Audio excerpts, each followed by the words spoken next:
In today's modern world, technologies connects us all. From educational to business, halos lahat tayo umaasa sa digital tools. But behind this progress lie a grow gap, the digital divide to unequal access to technologies and in the internet.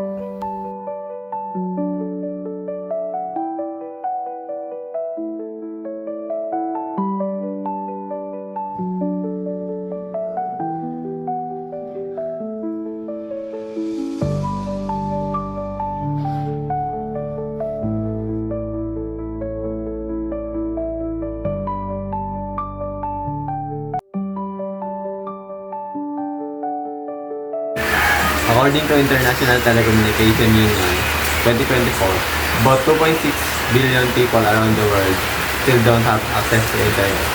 Dito sa Pilipinas, ayon sa Digital 2024 report, only 73% of Filipinos have regular internet access, meaning 1 in every 4 Filipino remains offline. Ang digital divide ay tumutukoy sa pagkakaiba ng mga taong may access sa teknolohiya at sa mga wala nito. Hindi lang ito tungkol sa gadget o wifi, kundi pati sa digital skills, education, and opportunity. Present, sir.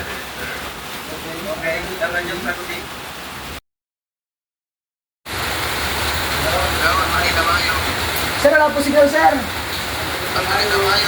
Sir, wala po signal. Mahina po. Sir, mahina signal, sir.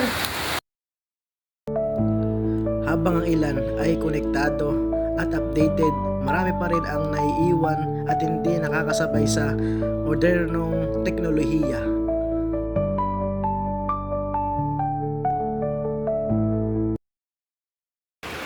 Based on these infographics, globally, 92% of people in high-income countries use the internet, but in low-income nations, only 27% are connected. Sa Pilipinas, access to technology depends heavily on location and income.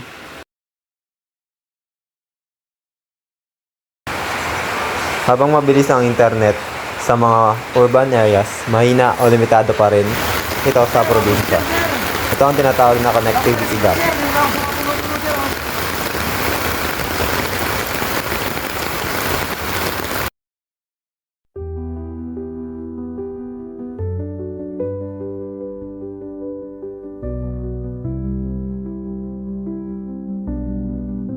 Paano naka-epekto sa iyo ang kakulangan ng internet o gadget sa pag-aaral mo? Sa internet, may mga araw na face to face, tapos meron ding online class.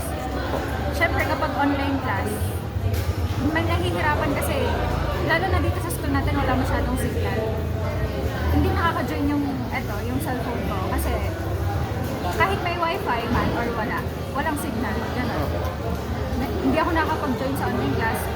Kapag naman nakakapag-join, putol-putol, mahina. So, sobrang naapektuhan. Hindi ko maintindihan yung sinasabi. Parang nagkakaroon ng barrier sa communication. Anong ginagawa mo kapag mahina o walang signal sa lugar ninyo?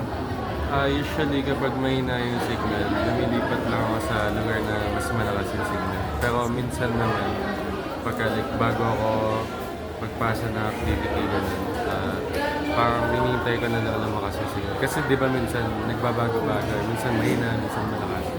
Usually ganyan lang ginagawa. Sige po. Sa tingin mo, paano matutulungan ng gobyerno o paaralan ang mga estudyanteng walang access sa technology?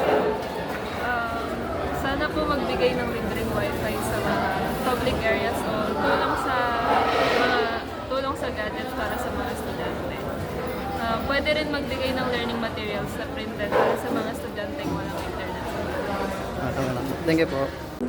Noong panahon ng pandemya, libo-libong estudyante sa Pilipinas ang nahirapan dahil sa kakulangan ng akses sa teknolohiya.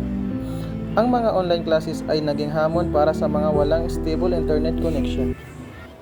The digital divide is more than a connection issue. It's a social issue that affects education's livelihood and equality. By bridging this gap, we're not just connecting people to the internet.